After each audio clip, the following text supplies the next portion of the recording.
chers enfants de Dieu, que la grâce et la paix de notre Seigneur Jésus-Christ vous soient accordées. Nous sommes heureux, une fois de plus, de vous accueillir dans cette émission d'études, d'échange et de partage de la parole des dieux à l'école du sabbat sur PPT TV. En ce troisième trimestre de l'an 2023, portant sur l'épître aux Éphésiens, nous avons aujourd'hui la grâce de parcourir la 8e leçon intitulée « Marcher selon la parole et revêtir l'Esprit des dieux ». Nous avons aussi la grâce d'être accompagnés et de parcourir cette leçon avec deux frères. Il s'agit du frère Daniel, à qui je suis en train de dire bonjour. Bienvenue parmi nous. Merci. Le deuxième frère, il s'agit du frère Bruno, que j'accueille bien sûr parmi nous. Bonjour, monsieur Bruno. Bonjour. Bienvenue dans notre émission. Merci beaucoup. Nous allons étudier la parole des dieux ensemble et avant de commencer, je m'en vais demander au frère Daniel de nous mettre entre les mains du Seigneur. Prions. Sois élevé, Père éternel, notre Dieu, sois magnifié en ce moment. Maintenant que nous étudions ta parole, ouvre nos cœurs, ouvre nos esprits. Dispose-nous à recevoir cette lumière venant de toi. Et par-dessus tout, permets à ce que le nom de Jésus soit glorifié, ici, aujourd'hui et à jamais, parce que nous le réclamons ces grâces, par le mérite de Jésus-Christ. Amen. Amen. Comme je vous le disais, encore une fois de plus, une leçon très enrichissante. Et comme vous le savez, le titre, c'est « Marcher selon la parole et revêtir l'Esprit des dieux ». Je m'en vais lire le verset clé d'aujourd'hui qui se trouve en Éphésiens 4, le 22e jusqu'au 24e verset. Lisons la parole des dieux. Eu égard à votre vie passée, du vieil homme qui se corrompt par les convoitises trompeuses, à être renouvelé dans l'esprit de votre intelligence et à revêtir l'homme nouveau, créé selon Dieu, dans une justice et une sainteté que produit la vérité. Vous savez, chers enfants des dieux, parfois la situation de l'homme semble irrécupérable et sans espoir. Notre monde a connu des grandes révolutions. Des philosophes, des religieux, des écrivains ont parlé de la condition de l'homme. L'homme a toujours été conscient de l'idéal. Pourtant, on l'a prêché, on a parlé de l'unité.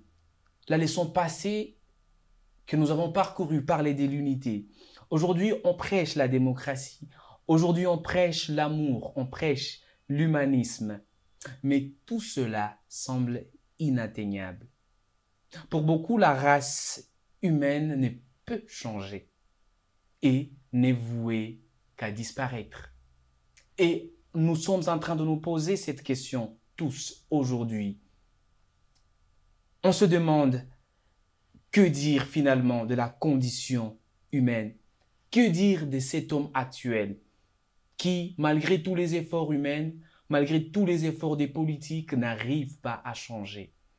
Et on va se poser certaines questions aujourd'hui ensemble. Et c'est vrai, cette première question qui nous hante de nous dire, mais comment en est-on arrivé là? Comment l'homme en est arrivé à être aussi cruel, à être aussi dans cet état qui inquiète tout le monde? Aujourd'hui, la terre entière souffre. On parle de un réchauffement climatique, on parle de troubles climatiques. La terre souffre des actions de l'homme.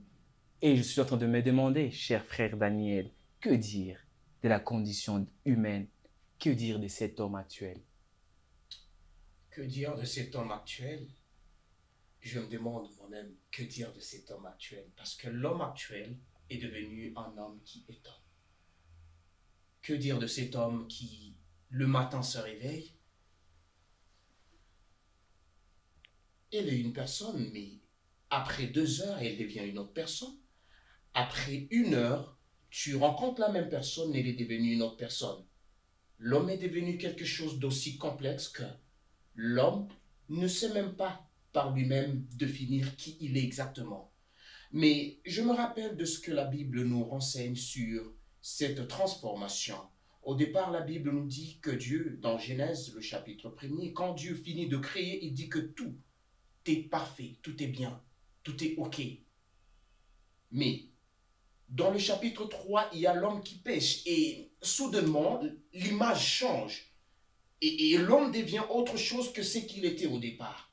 Voilà l'origine de cette transformation, de cette malformation, même dans l'essence même de l'homme, de l'intérieur à l'extérieur. Vous allez voir, l'homme intérieur a été modifié et même l'homme extérieur a été modifié. Et au fil du temps, nous avons vu que c'est comme si la dégradation de l'homme a évolué. Les gens qui ont vécu un peu avant nous diront, mais ce qui se passe aujourd'hui, on n'a pas vu ça. Mais aujourd'hui, ça se produit. Et certainement que demain, il y aura d'autres choses qui vont se produire. Certainement. Parce que finalement, la dégradation de l'homme est progressive. Et que dire de cet homme? Est-ce qu'il est en mesure de se réparer? Moi, je n'en sais rien. Peut-être la leçon va nous renseigner à propos de cela. Merci, cher frère Daniel. Nous trouvons que l'homme est comme sur une pente. Il est en train de tomber. Il est en train de basculer. Mais je me demande, est-ce que cet homme peut changer sur cette pente? Quel miracle fera que cet homme-là puisse virer et devenir un autre homme? Cet idéal dont on est en train de parler, cet idéal dont la Bible nous parle. Est-ce que l'homme peut basculer? Est-ce que l'homme peut virer vers cet idéal? Frère Bruno. L'homme va se battre et l'homme se bat toujours. Dans tous les pays, presque dans chaque continent, on a une image. Il y a un homme qui s'est élevé un jour, qui a enseigné. Il était peut-être un enseignant ou un politique. Il a milité pour l'indépendance pour certains pays.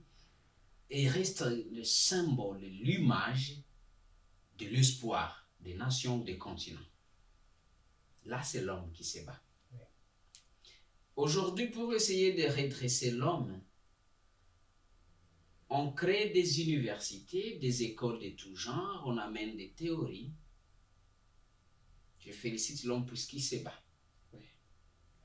Les églises aussi naissent comme des champignons. Je sais qu'il y a peut-être différentes raisons, différents objectifs. Mais le souci, c'est que l'homme redresse. Malheureusement pour l'homme, la force de redressement n'est pas en lui. Il a le vouloir, mais le pouvoir n'habite pas en l'homme. Oui, alors, l'homme peut se redresser seulement s'il va vers celui qui peut maintenant donner le pouvoir. Comme ça, il y aura le vouloir et le pouvoir. Sans cela, même les espoirs que donne le plus grand, le plus géant des philosophes et des enseignants, ça n'arrivera pas. Mais il y a espoir, parce que le pouvoir est quelque part. Merci beaucoup. Il y a espoir, mais dira-t-on que tous ces efforts sont perdus en vain? C'est vrai que ce sont des efforts. L'homme a essayé de faire, ça n'a pas marché. Quelle est la solution magique que va nous proposer Paul? Comment est-ce que cet homme arrivera-t-il à changer? C'est vrai, l'éducation aujourd'hui ne prône que le changement. On voit des actions et des actions. On voit des fédérations se créer pour le changement. On voit des millions et des milliards de dollars être dépensés pour les changements. Mais maintenant, quelle est la solution magique qui va produire ces changements? Comme le frère Bruno l'a dit, L'homme, malgré l'intelligence, la connaissance, le savoir qu'il met dans toute l'énergie qu'il met dans cet état-là de chercher à ce que l'homme se redresse, je crains que l'homme n'y arrive pas seul. C'est pourquoi même l'apôtre Paul, vous allez trouver qu'il insiste sur l'état du renouvellement. Quand il parle, il dit l'homme doit être renouvelé. Il doit être renouvelé. Il doit être refait. C'est comme s'il ne se produit pas un changement dans l'homme, alors le redressement est impossible. Et ce redressement, comme le frère Bruno l'a dit, ne peut venir que d'une force extérieure à l'homme. Une force supérieure. Une force qui dépasse la force de l'homme. Et quand nous revenons à ce que les Écritures nous disent, il y a un Dieu dans le ciel qui a créé l'homme. L'homme, en se révoltant contre Dieu, s'est lui-même dépouillé de ce qui faisait une partie de son identité. Au départ, Dieu, en créant l'homme, il dit, faisons l'homme à notre image et selon notre ressemblance. Il y avait comme une sorte de dépendance que Dieu a créée, a mis dans l'homme. Donc, l'homme loin de Dieu, l'homme loin de son modèle, qui est l'image, qui est l'original dont l'homme tire sa force et la logique de choses, l'homme ne peut que se perdre. Voilà pourquoi l'homme, en se mettant loin de Dieu, il s'est perdu.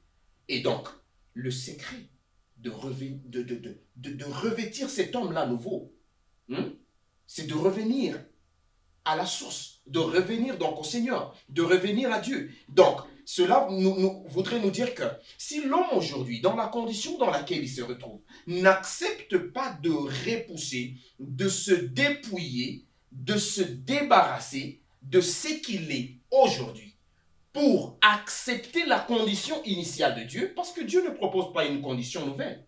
Dieu propose ce qu'il avait prévu dès le commencement à l'homme, et c'est à cela qu'il appelle l'homme. Il lui dit, reviens à la condition initiale.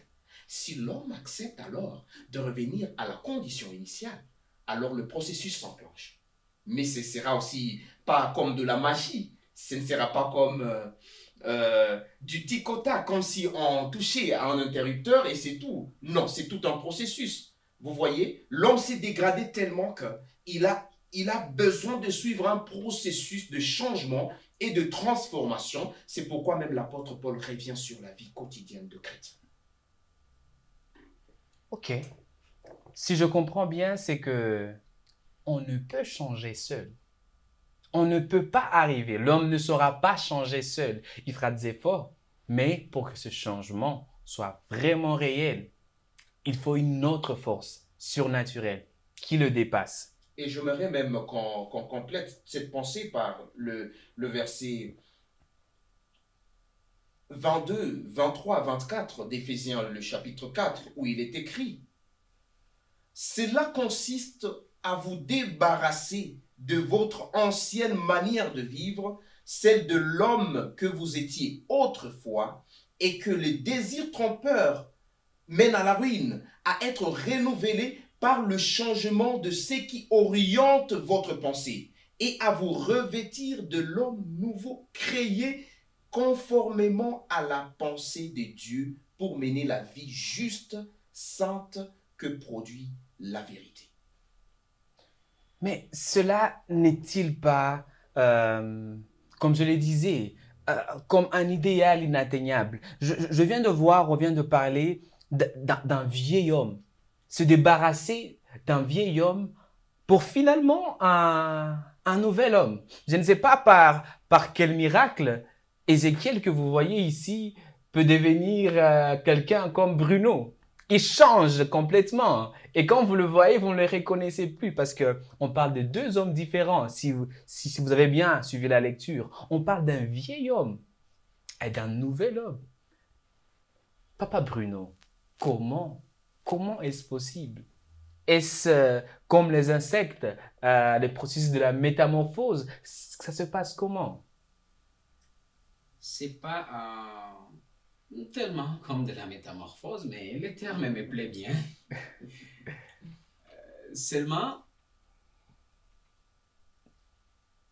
les églises, les religieux, certains bien sûr,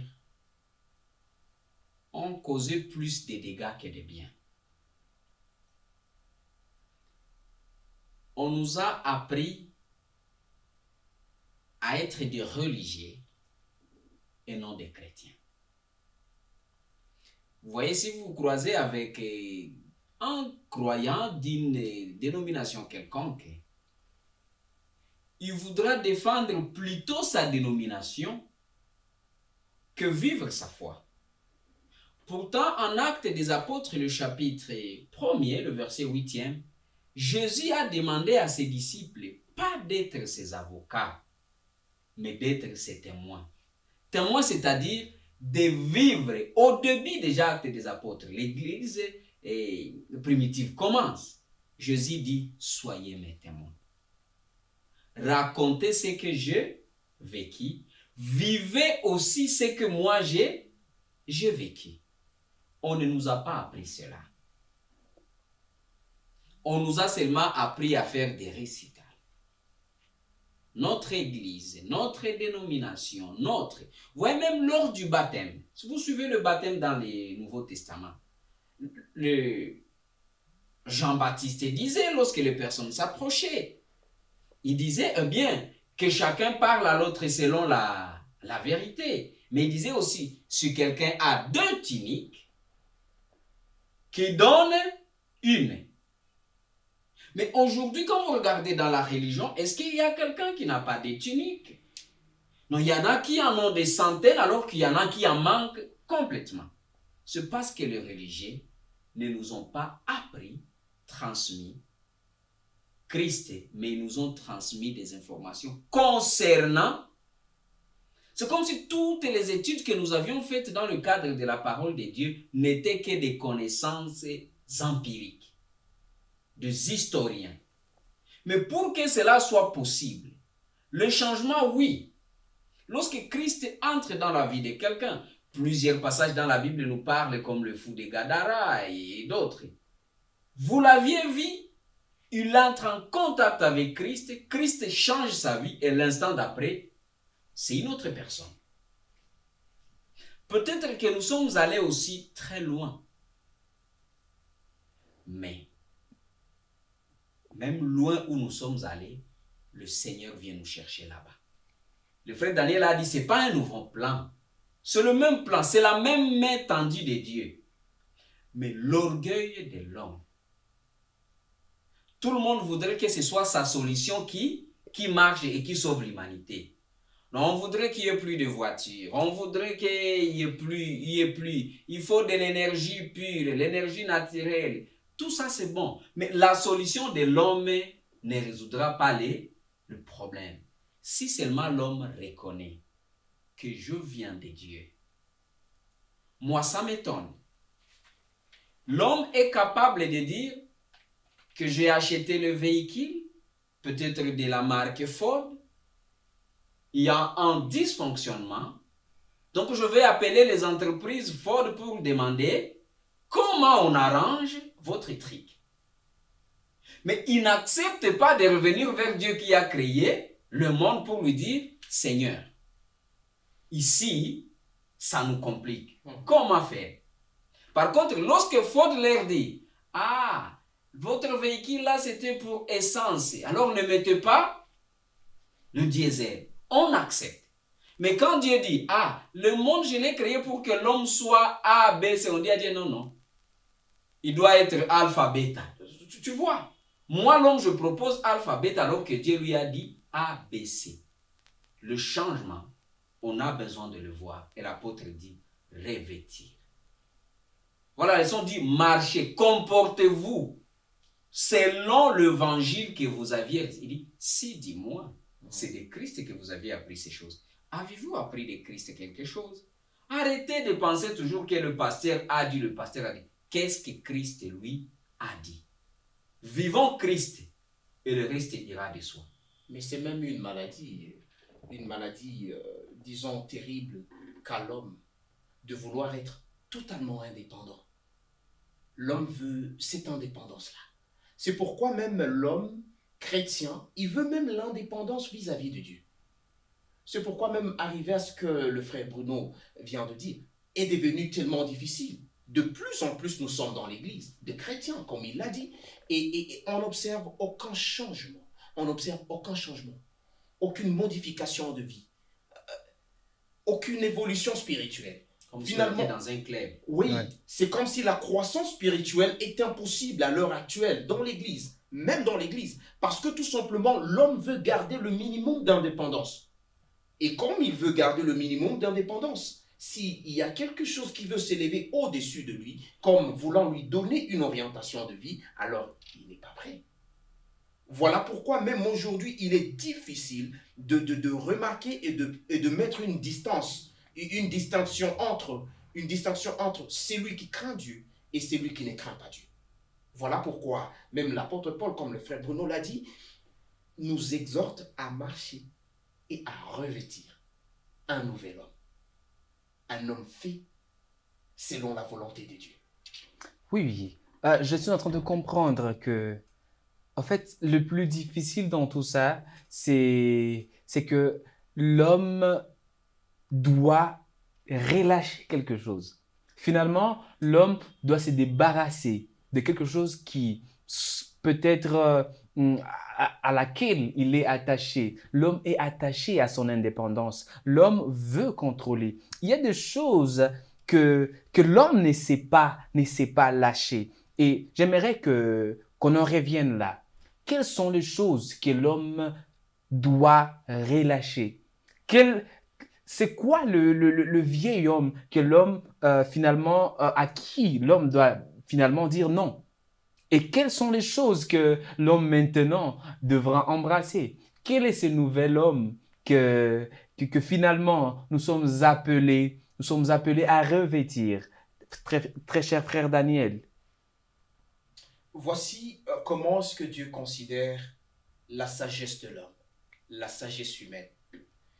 Dans l'épître aux Éphésiens, le chapitre 4 que nous exploitons ensemble, lisons le verset 17, le verset 18, le verset 19 et même le 20e verset où il est écrit, je lis dans la version Bible du Semeur, il est écrit, voici donc ce que je vous dis, c'est que je vous déclare au nom du Seigneur, vous ne devez plus vivre comme les païens qui suivent leurs pensées vides de sens. Voyez comment est-ce que Dieu voit toutes les pensées qui sont contraires à sa volonté. Il trouve toutes ces pensées vides de sens. Aussi longtemps que l'homme s'accroche aux pensées, aux philosophies, à tout ce qui fait la grandeur de l'homme, la grandeur et qui fait la gloire de l'homme, la gloire de l'intelligence de l'homme, Dieu le trouve vide. Et sans raison. Le verset 18 dit, ils ont en effet l'intelligence obscurcie. Aussi longtemps que l'homme ne reconnaît pas que mon intelligence est obscurcie, il reste bloqué. Aussi longtemps que l'homme chrétien ne reconnaît pas que j'ai des limites, mon intelligence à moi est obscurcie, j'ai besoin d'une haute intelligence éclairée. Alors l'homme restera dans l'ignorance et il croira qu'il est en train de servir Dieu pendant qu'il ne le sert pas. Voyez-vous, il dit, à cause, ils ont l'intelligence obscurcie et sont étrangers à la vie que Dieu donne à cause de l'ignorance qui est en eux et qui provient de l'endurcissement de leur cœur. Vous voyez? Donc l'homme peut se croire être en train de marcher avec Dieu, mais en réalité, il marche dans l'ignorance et il ne le sait pas. Mais il continue à endurcir son cœur. Ayant perdu tout sens moral, ils se sont livrés à l'inconduite pour se jeter avec frénésie dans toutes sortes de vices. Voilà pourquoi l'homme se retrouve en train de faire encore et encore de choses qu'il n'apprécie pas. Voilà pourquoi le chrétien que nous sommes aujourd'hui se retrouve en faire de choses et de choses encore et encore à répétition que lui-même il se demande par la suite, mais comment est-ce que j'en suis arrivé jusque-là? Le processus c'est le même. Quand l'homme accepte de s'oublier, de s'abandonner, de relâcher et de faire confiance à Dieu, de dire oui, je fais confiance à Dieu, Je sais qu'il ne me conduira pas dans le trou. Je sais qu'il ne me conduira pas dans la chute. Je sais qu'il me conduit vers la vie comme il a promis. Alors un bon processus commence et on doit persévérer dans cela. Mais par magie, la magie n'existe pas qui nous pousserait à aller dans le bon sens. Une magie n'existe pas qui nous pousserait à changer sans l'aide du Dieu Tout-Puissant, du Seigneur de Seigneurs. Donc nous sommes appelés à renoncer à notre indépendance. C'est comme quelque chose qui nous possède. Nous voulons toujours contrôler. Nous voulons toujours être les décideurs, dire que nous choisissons notre futur. Et Papa Bruno, le frère Daniel nous a parlé des choses que nous devons relâcher. Nous sommes tellement attachés au moi. On a donné le symbolisme d'un habit et on nous a dit que nous devons nous débarrasser de cet habit. Mais nous aimons tellement nos vestes que nous ne savons pas les relâcher. Mais maintenant, comment? Quelles sont ces choses que finalement nous devons embrasser, frère Bruno? L'apôtre a dit que chacun parle à l'autre selon la vérité. La vérité, si on la cherche dans les dictionnaires, elle va nous dire autre chose. Mais dans la Bible, la vérité, c'est Christ lui-même. Donc, des choses qu'on doit embrasser dès à présent, c'est que chacun parle à son prochain selon Christ. Donc, désormais, quand je veux m'adresser au frère Daniel, je me demande, est-ce que c'est ce que Christ dirait à Daniel dans cette circonstance? Si ce n'est pas ce que Christ dirait, donc ce ne sera pas selon la vérité.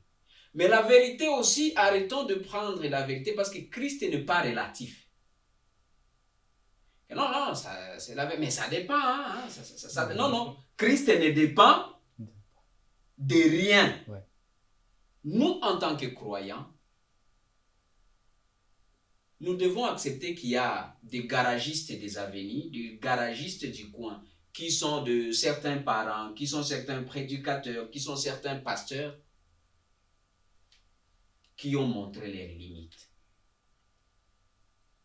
Mais nous continuons à tenir que non, c'est mon pasteur, c'est mon mentor, même quand il ne parle pas selon Christ. Le mentor lui-même, il porte encore le vieil homme. Et s'il y en avait même deux, peut-être lui porterait maintenant l'arrière-vieil homme.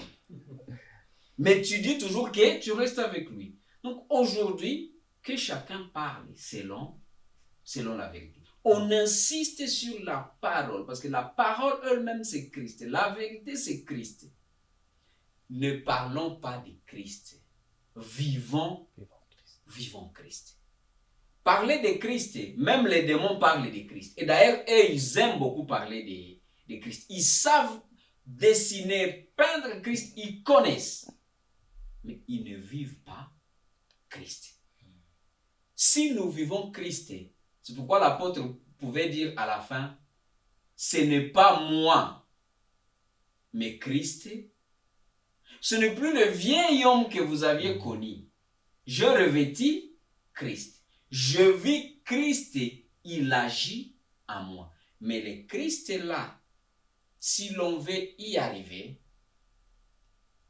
lorsque quelqu'un commence déjà à suivre Christ, tu pries, tu dis Seigneur, ce vieil homme, je voudrais m'en débarrasser.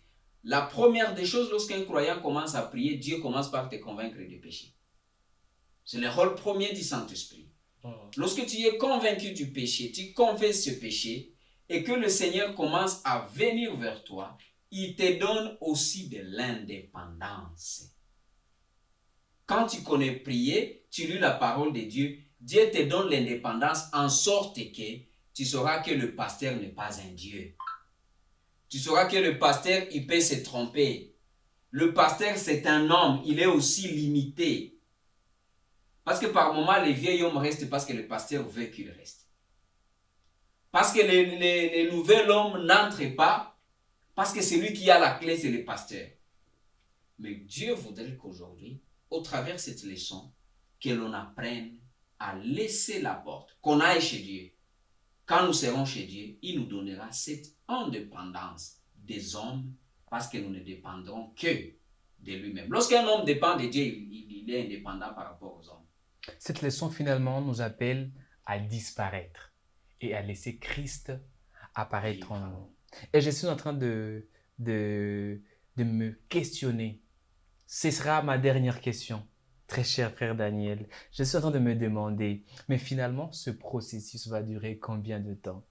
Finalement, cette transformation va prendre combien de temps? Je suis en train de voir un apôtre, un visage grand de la Bible. Paul dire que je voudrais faire le bien, mais le mal me précède. Mais je me dis, finalement, cette transformation, elle va durer combien de temps? Combien de temps faudra-t-il pour que le vieil homme finalement disparaisse? Très cher frère. J'aimerais plutôt poser cette question différemment. Qui pourrait en juger? Qui va juger que finalement la transformation et le changement est arrivé dans la vie d'une personne? Parce que si on se pose la question, quand est-ce que cette transformation va atteindre son objectif? Il nous sera très difficile. Parce que figurez-vous que Dieu travaille sur beaucoup d'aspects en même temps de notre vie. Peut-être que l'aspect le plus visible, le plus remarquable que Dieu a travaillé sur ma personnalité était par exemple le mensonge. Pendant que je serai guéri du mensonge, par exemple, le vol sera encore là. Il faudra du temps pour que Dieu travaille sur le vol afin que le vol finisse. Mais pendant ce temps-là, il y a quelqu'un qui me voit comme un adultère, qui l'a connu. Si on en donnait aux hommes de juger, de décider, même à moi-même, de décider si le vieil homme est parti ou le nouveau homme est déjà rentré, moi-même je ne saurais pas. Parce que comme le frère Bruno l'a dit, quand l'Esprit de Dieu travaille dans l'homme, la première des choses qu'il fait, il lui convainc chaque jour du péché. Il lui dit, tu es pécheur en ceci, tu es pécheur en cela, tu es pécheur en cela. Même le frère Bruno, dans les leçons suivantes, en a parlé, quand il nous disait, plus l'apôtre Paul s'avançait dans sa vie spirituelle, plus il se sentait coupable, plus il se sentait nul. À un certain moment, il pouvait se vanter, mais à un autre moment, plus il avançait, il se sentait davantage ne méritant pas le statut que Dieu lui donne. Alors qui peut en juger? C'est Dieu. Le plus important par ailleurs, c'est de rester dans la dynamique. Tu restes dans cet état de transformation et de changement continuel. L'Esprit de Dieu te convainc d'une erreur, d'une faute, d'une faiblesse. Tu dis oui, j'accepte. Petit à petit, de sujets de témoignage se feront entendre. De cris de témoignage et de louanges à Dieu se feront entendre par les gens qui t'observeront. Ils diront, oui, c'est un homme, mais un changement s'est produit chez lui. Chers enfants des dieux, comprenez que cette transformation dont on est en train de parler n'est pas un processus d'une année, de 2 ans, mais c'est juste un mode de vie. Et tout ce que j'ai aimé dans cette leçon est que cette leçon est en train de nous dire que la solution, ce n'est pas une recette magique, ce n'est pas quelque chose qu'on va découvrir un jour sous la terre. La solution n'est autre que Jésus-Christ.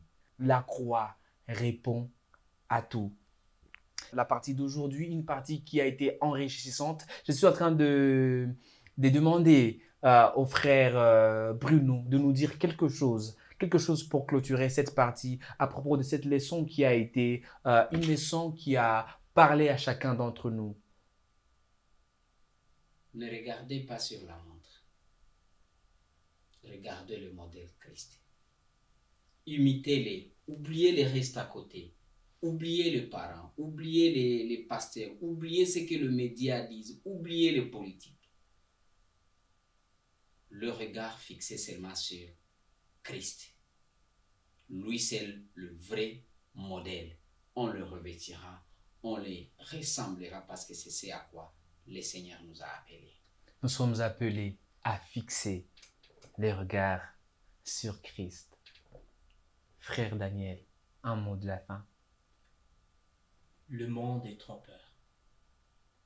La vie ici-bas n'arrêtera jamais de nous mener à la ruine.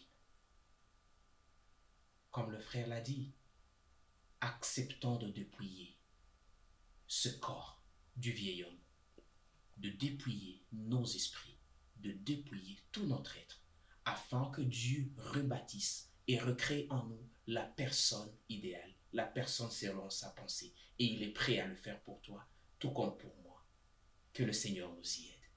J'aimerais vous inviter, frères et sœurs, de vous approcher du trône de grâce. Je suis en train de vous appeler à laisser à Christ votre vie. J'aimerais vous demander de le laisser lui-même vous transformer. Il est prêt. Il vous demande juste de lui ouvrir votre cœur et lui-même changera ce cœur de pierre et mettra un cœur de chair. Frère Bruno, conduisez-nous dans la prière et priez pour toutes ces personnes qui nous suivent. Notre Seigneur et notre Dieu, merci pour cette révélation. Nous nous sommes débattus longtemps. Nous nous sommes trompés les uns les autres. Merci pour la compagnie du Saint-Esprit. Nous te supplions, notre Dieu, toi qui produis en nous le vouloir et le faire selon ton bon plaisir, d'agir en nous, de toucher partout, de nous accorder la grâce de rester fixés sur la croix, le seul lieu où cette transformation est possible. Par Jésus-Christ, nous te demandons ces grâces. Amen. Amen. Nous vous remercions d'avoir partagé ce moment avec nous. N'oubliez surtout pas de liker, de partager et de vous abonner sur notre chaîne YouTube. N'oubliez pas aussi de nous faire vos commentaires. Espérons que nous serons avec vous pour une prochaine. Que Dieu vous bénisse. Amen. Amen.